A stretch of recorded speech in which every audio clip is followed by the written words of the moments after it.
Hello guys, இந்த வீட்டில் தோசை இருக்கா? நான் பண்ணுறது ஃபாலோ பண்ணுறேன், ஓகேயா? நான் பிரியாணியில் இது கொஞ்சமாக சின்னதாக பிச்சு பிச்சு போண்டேன். இது பேர் பச்சை கற்பூரம். இது ஒன்று இருந்தா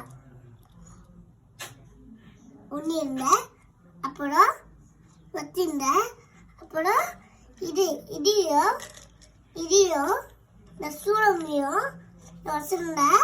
அப்புறம் எடுத்து இது ஊற்றிட்டு லேசுமா பெருசாக ஊற்றிட்டு கற்பூரம். சாரி, இது சொல்ல பண்ணுது. இது போய் நேம் ஆயிடு, ஓகேயா? இந்த மாதிரி தீரி இன்னும் கொஞ்சம் போட்டுடலாம். போட்டிருந்தா இந்த வீட்டில் துசுலாம் மேங்கி விழுந்துடும், ஓகேவா? நான் பண்ணது அழகா இருக்கா?